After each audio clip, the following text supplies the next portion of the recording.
നിങ്ങളോട് പറയാ, ഈ റീൽസ് കണ്ടിരിക്കണ സമയത്ത്, റീൽസ് ചെയ്യണ സമയത്ത് ഞാൻ ചോദിക്കട്ടെ, നമ്മുടെ നാട്ടില് എത്രയോ പെണ്ണുങ്ങളുണ്ട് പഠിച്ചവനെ, തലമറക്കാതെ ഹിജാബ് ധരിക്കാതെ കയ്യും കാലും അവയവങ്ങളും കാണിച്ചുകൊണ്ട് റീൽസ് ചെയ്യുന്ന എത്രയോ പെങ്ങന്മാര്. അല്ലാഹു കതിരിശിക്കുമാറാവട്ടെ, ഈമാൻ നൽകുമാറാവട്ടെ. ഞാൻ നിങ്ങളോട് പറയാ, ഇതിനെല്ലാം അള്ളാഹുവിന്റെ കോടതിയിൽ എന്റെ പ്രിയപ്പെട്ടവരെ സമാധാനം പറയേണ്ടി വരും.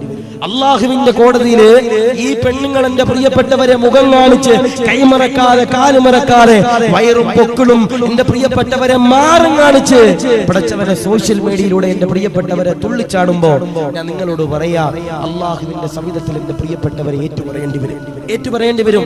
ഞാൻ ഒരു 3 മാസം മുമ്പ് ഒരു മുസ്ലിം ഒരു പെണ്ണ്, ഞാൻ ആ പെണ്ണിന്റെ പേരൊന്നും പറയണില്ല, ഒരു മുസ്ലിം പെണ്ണ് സുബ്ഹാനല്ലാഹ് പാട്ട് പാടുന്ന ഒരു പെണ്ണ്, മാപ്പിള പാട്ട് പാടുന്ന കണ്ണൂർ ജില്ലയിലെ ഒരു പെണ്ണാണ്.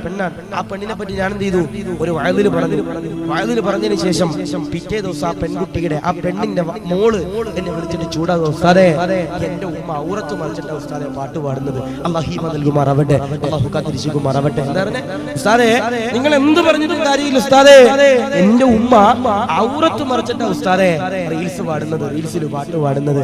അതുകൊണ്ട് കുഴപ്പമില്ലെന്ന് വിചാരിക്കണവരോട് ഞാൻ പറയാ, അല്ലാഹുവിന്റെ ഹബീബാകുന്ന നബി സല്ലല്ലാഹു അലൈഹി വസല്ലം തങ്ങൾ പറയാ, നിസ്കാരം നിലനിർത്തുന്നവരാരാ അവർ ദുനിയാവും വിജയിച്ചു ആഖിറവും വിജയിച്ചു.